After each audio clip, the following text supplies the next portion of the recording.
right? And so having someone who's capable of asking good questions, right, I think is really an important thing. So I appreciate your willingness to ask me a good question, or a question. All questions are good. All questions are serving.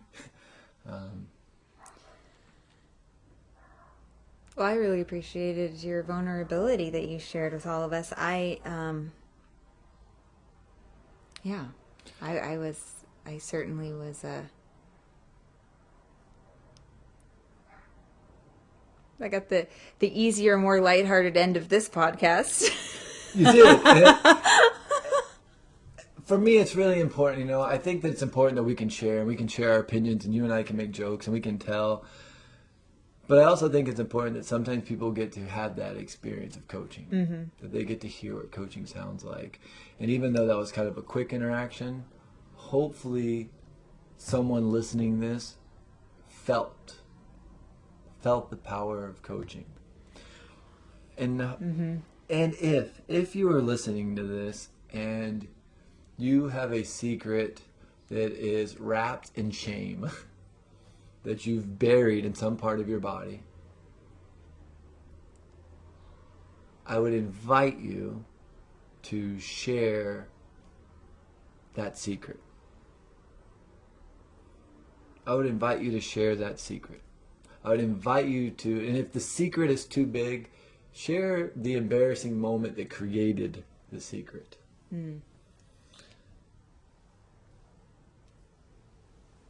And I invite you, because I'm going to project onto you freedom. A freedom that maybe you will never be able to experience while you're carrying around secrets wrapped in shame.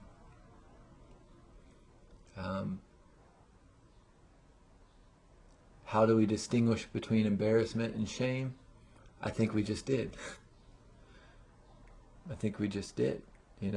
And I feel like you had a really awesome, embarrassing story that we could all go, oh my gosh, been there, done that. I think I have a story that felt like embarrassment, but really at the deep core of it was deep shame. That, guess what? We've also all been there and done that. The question is, are we all willing to get vulnerable and share our secrets? For me, sharing my secrets, sharing my shame and my embarrassment has brought me to a new space of freedom. Now, do I always know what to do with my new freedom? Not always. There's times that I call it the freedom freeze, or the paralysis that's associated with paradox, That's a whole different podcast, I think. Freedom freeze and paralysis, or paradox paralysis. Yeah. You got quite the catchphrases going. Thanks. I'm full of them. That's all I do. It's so awesome. Yeah. But again, I would invite you, if it's in there, and sometimes we don't know it's in there. Parts of us are keeping secrets from other parts of us. So maybe you share a silly little embarrassing story, and then you go, oh, wait, there's this other one, and then there's this other one. And before you know it, you've discovered something that might be responsible for other things in your life that you don't even know it's responsible for. At least for me, my experience of coaching, both being coached and coaching with others, is that Ida Rolf, I say Ida. Ida Rolf, who is a structural integration. She was the mother of structural integration, the 10 sessions of structural integration anyway. Which most people just call Rolfing. Maybe you've heard of it. She has a great quote. She says, what you think it is, it ain't. And I find that not to only be true in our fascia, but also in the life events that we're holding, or that we're putting all the responsibility on. For me, it would be really easy to say, here's this handful of 5 life events, and it's them. And then slowly parts of me start kind of like shaking up and releasing and go, oh, wow, this other thing affected me in a way that I had no idea that it affected me. Right? And so maybe what you think it is, it ain't. And with the right questions, you might be able to discover or expose parts of yourself that you weren't previously seeing. Mm-hmm. So, how's that? I thought that was really cool. It was cool. Thank you for participating. Yeah, thank you. And thank you all for listening. You know, before we end, I'm going to ask Hummingbird, Julie, is there anything you'd like to add? Anything that you would like to share about final thoughts about shame, embarrassment, secrets, coaching, anything?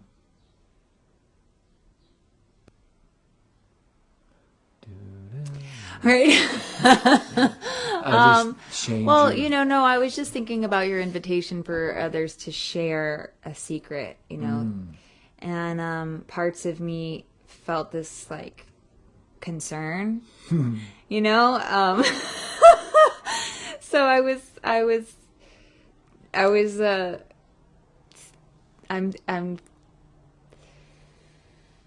I'm trying to tap into how can I share caution without sharing fear. Ooh.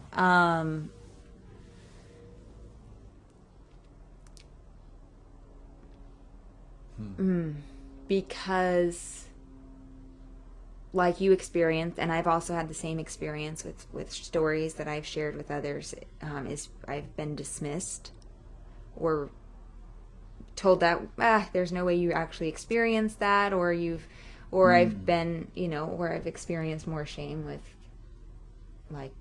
with the response that I got. So I guess that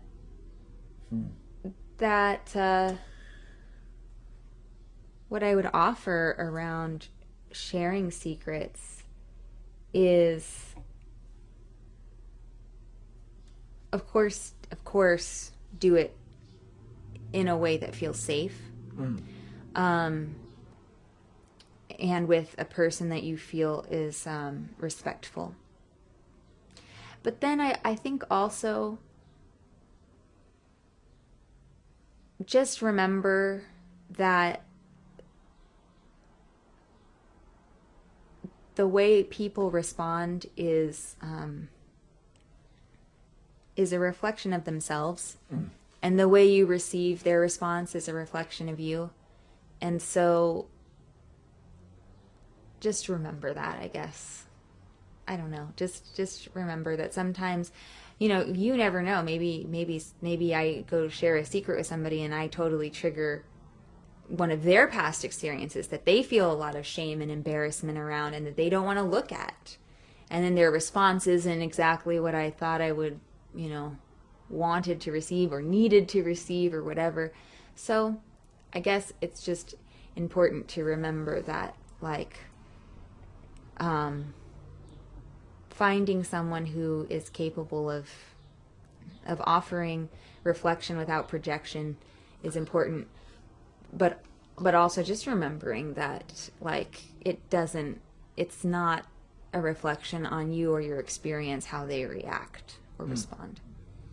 Thank you. That sounds like great wisdom.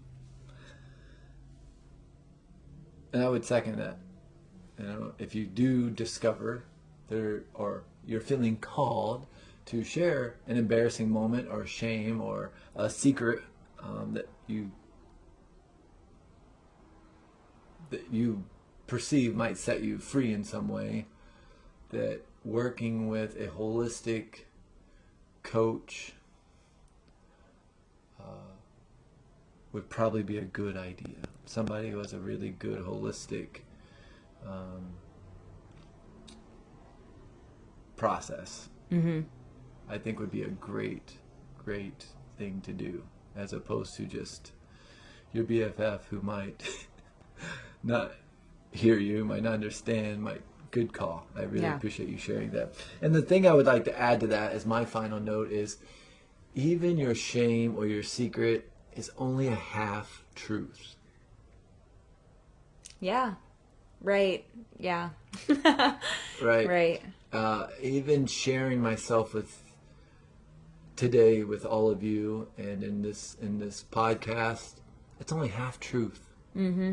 You know, Hermes talks a lot about that and says there's no absolute. And so as you recall things, there's also, keep that in mind, that only half of what you're saying is true.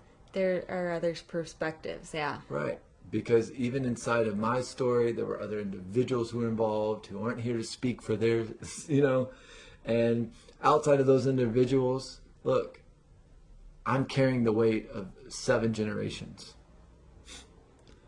Right? If you look at epigenetics or you look at some of the energetic ancestral ideas, part of what's playing out in me isn't even me. It's coming through our genetics. It's passed down. Part of those individuals who were involved in that bathroom story, right? So there's a lot more at play than just your perception. And your perception is a half truth. So that's the paradox. Finding that space where you're kind of right in the middle of that yin-yang, where you're allowing yourself to see both perspectives, both possibilities, and not getting too crazy about clinging to one or the other. Yeah. Right. Because in order for any experience really for us to heal from it, it kind of requires a little bit of a different perspective around it. Right. Right? Doing this work, for me, it is not about becoming healed with an ED. Right. There is no final point. Right? There is no end point. And I'm constantly, daily, some days hourly, having to remind myself the work I do with the people I work with and the work I do with myself there's no you're going to get to a point and you're healed. For me, it's more about becoming more and more aware. And then through awareness, I'm able to discover the paradox. Once I'm able to discover the paradox of my choices, I'm able to look at both sides of my choice and go, well, if I choose this way, this could potentially be an outcome. If I choose that way, so which outcome feels like the one that I am most willing to deal with the benefits and the consequences of? Mm-hmm. So for me, this work is about freeing myself to actually have freedom of choice. Yeah. To actually do this work is to actually become more and more free. It's not about becoming healed. There's no finality. There's only a level of increasing my perspective, my awareness, which gives me the ability to be more responsive in life and less reactive. Because reaction for me means absolute. When I think something is absolutely the case, it sends me into a reactive tirade. But when I can pause and go, oh, I can see how there's some truth to that person's perspective. And I can see how there's truth to that person's perspective. And wow, there's 10 of us talking about the same thing, but yet we all have, right? It's the idea that nobody reads the same book twice. You don't watch the same movie twice. You don't have the same conversation twice, right? You're always bringing in different things to it. So keep that in mind. And one other thing you should do is subscribe to our podcast. You should. Definitely. There is no half truth to that. That is a full truth. We're on iTunes now, so you can find us the Hawk and the Hummingbird on iTunes. You can go hawkandthehummingbird.com and find us. You can find me, Billy Perkins, on Facebook under Billy Perkins, or the Hawk and the Hummingbird. We have our own Facebook page. Woohoo. Instagram, you can find Julie. Can I tell them where you're at? Yeah. what